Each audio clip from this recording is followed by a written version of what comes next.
Leah, Sarah, and Hanna Peasall, were thrust into the spotlight when they contributed to the soundtrack for the Coen Brotherses' hugely popular movie, Oh Brother, Where Art Thou?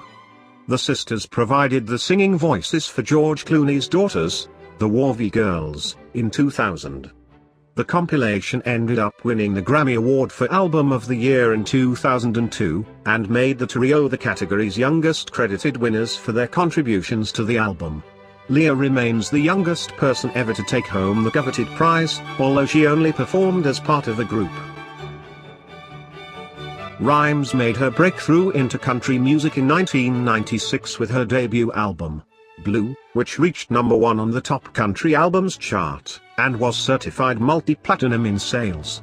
It also earned the singer many major industry awards, including the Grammy for the Best New Artist, and Best Female Country Vocal Performance for the lead single, Blue, in 1997. In addition to becoming the first country music artist to win in the former category, the win also made Rhimes the youngest solo singer to ever win a Grammy. Now an icon in Latin America, Miguel received his first ever Grammy Award in the category of Best Mexican-American Album, while still a teenager, thanks to his duet, Me Gustas Tal Como Eres, which translates to, I Like You Just the Way You Are, with Sheena Easton. The track was initially released as the first single from Easton's Spanish-language album, Todo Mi Recuerdo a Ti, in 1984, and was later included on Miguel's studio album, Palabra de Honor. His win was only the second time that particular Grammy was given out. The now 19-year-old became an international star after releasing her 2013 debut single, Royals. The song topped the Billboard Hot 100 for 9 consecutive weeks, and made her the youngest solo artist to receive a #1 in the US since 1987. The track also went on to win the singer her first and second Grammy in 2014, when she took home prizes in the categories of both Best Pop Solo Performance and Song of the Year.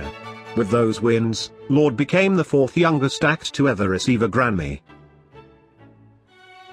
The teenage R&B singer earned major chart success with the title track off her 1998 sophomore album, The Boy Is Mine. The hit single, a duet with 20-year-old Brandy, spent 13 weeks on top of the Billboard Hot 100 during the summer of 1998, and eventually became the best-selling song of the year in the US.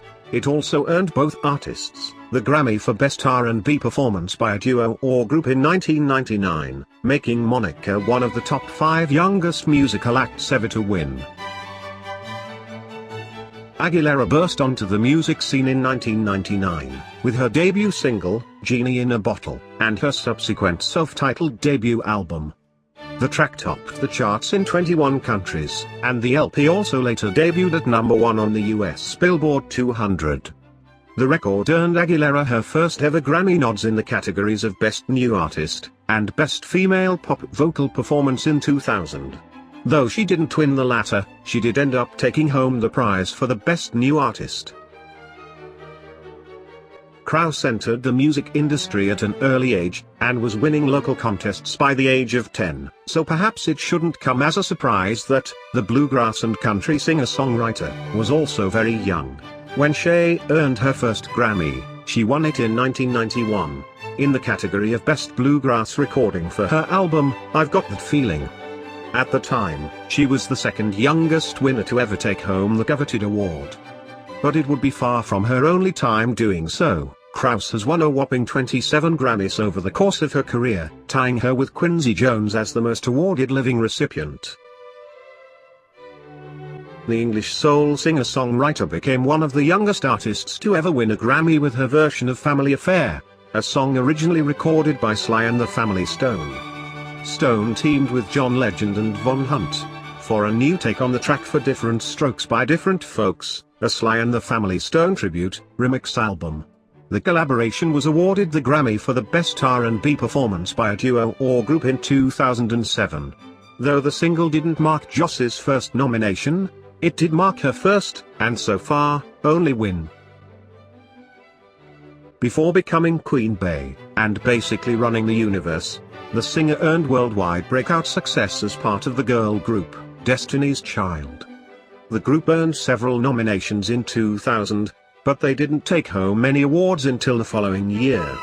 In 2001, they won Grammys for the Best R&B Song, and Best R&B Performance by a Duo or Group with Vocal, for one of their now signature songs, Say My Name. At the time, both Beyoncé and Michelle were only 19. Kelly was 20, having celebrated her birthday just 10 days before the ceremony. The singer took home her first Grammy in 2008 for her song, Umbrella. The track was the lead single off her third studio album, Good Girl Gone Bad, and topped the charts in 13 countries. It also earned 2 out of Rihanna's 4 total nominations that year, and her only win that night. She won for Best Trap and Sung Collaboration, marking the first of 4 wins she has had in that category throughout her career.